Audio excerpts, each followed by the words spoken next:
Agra writers association के banner तले शनिवार को पश्चिमपुरी सिकंदरा स्थित होटल वान्या पैलेस में आगरा कॉलेज में अंग्रेजी के पूर्व एसोसिएट प्रोफेसर और ताजनगरी के वरिष्ठ कवि डॉक्टर त्रिमोहन तरल के गीत संग्रह चुप्पियां भी बोलती हैं और गजल संग्रह बुनियाद हो जाएंगे हम का एक साथ विमोचन किया गया। समारोह की अध्यक्षता करते हुए केंद्रीय हिंदी संस्थान के पूर्व निदेशक प्रोफेसर रामवीर सिंह ने कहा कि डॉक्टर त्रिमोहन का जैसा व्यक्तित्व है वैसा ही उनका कृतित्व है। वे हर तरह से रचनात्मक पवित्रता को बचाए हुए हैं। रोमांटिक संवेदना के समांतर लोक चेतना की सोंधी महक। कन्हैया लाल मानिकलाल हिंदी एवं भाषा विज्ञान विद्यापीठ के पूर्व निदेशक डॉक्टर जय सिंह नीरज ने बतौर मुख्य अतिथि उद्बोधन में कहा कि त्रिमोहन तरल की गजलें जहाँ मानवीय सरोकारों और परिवेशगत यथार्थों का ताना बाना बुनती हैं, उन्हीं के गीत चुप्पी में छिपे एहसासों, सभ्यता के पथराते जाने और राजनीति की विडंबनाओं को, कसैलेपन को रोमांटिक संवेदना के समांतर लोक चेतना की सोंधी महक के साथ अभिव्यक्त करते हैं।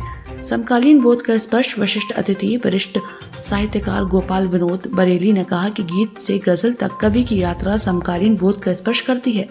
विशिष्ट अतिथि डॉक्टर अशोक विजय आगरा पब्लिक स्कूल के चेयरमैन डॉक्टर महेश चंद्र शर्मा ने डॉक्टर तरल की रचना का धार्मिकता का सराहना की। इस मौके पर डॉक्टर त्रिमोहन तरल ने सभी के स्नेह के प्रति आभार जताते हुए समुद्र और प्रभावी काव्य पाठ से सभी को सम्मोहित कर दिया। इस दौरान उन्होंने अपने गीत भी गाए। उन्होंने मिसाल के दौरान पर जो गजल पेश की उस पर सभी श्रोताओं की भरपूर दाद हासिल की। डॉक्टर RS तिवारी शिक्रिस ने कहा कि तरल जी की रचनाएं मूलतः स्वानुभूति एवं परानुभूति के बीच संचेतना मर्म एवं वेदना को झंकृत करती है।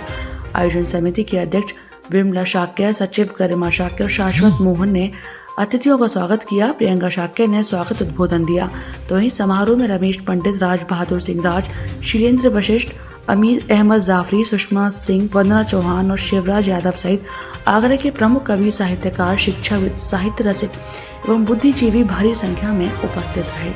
पुस्तकों का एक गीत संग्रह है चुप्पियां भी बोलती हैं और दूसरा गजल संग्रह है बुनियाद हो जाएंगे हम। इन दोनों पुस्तकों का एक साथ ही विमोचन समारोह हो रहा है।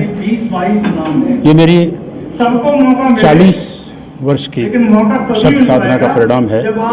खास करके गीत वो पिछले 40 साल के बीच के गीत हैं जो अब पुस्तकाकार हुए हैं और गज़लें लगभग 20 साल की हैं। 2004 से आए गज़लों में। तो इनमें आप देखेंगे कि मेरे दोनों गीतों और गज़ल संग्रह में एक विविधता है। मैंने हर जीवन के हर रंग पर कलम चलाई है और इसकी ये मेरी साहित्यिक मान्यता है कि एक रचनाकार को जीवन के हर पहलू पर अपनी कलम चलानी चाहिए और हर पक्ष को रेखांकित करना चाहिए।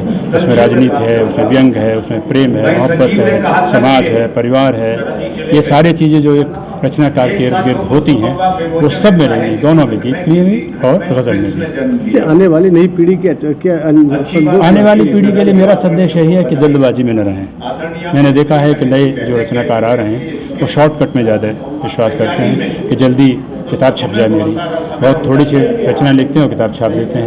ये ठीक नहीं है। मुझे लगता है कि वो परिपक्वता को पहले अर्जित करें फिर छपवाएं। देखिए, त्रिमोहन तरल जी बेसिकली अंग्रेजी के आदमी हैं, प्रोफेसर रहे हैं, लेकिन उन्होंने हिंदी भाषा के प्रति जो सम्मान व्यक्त किया है वो अद्भुत है।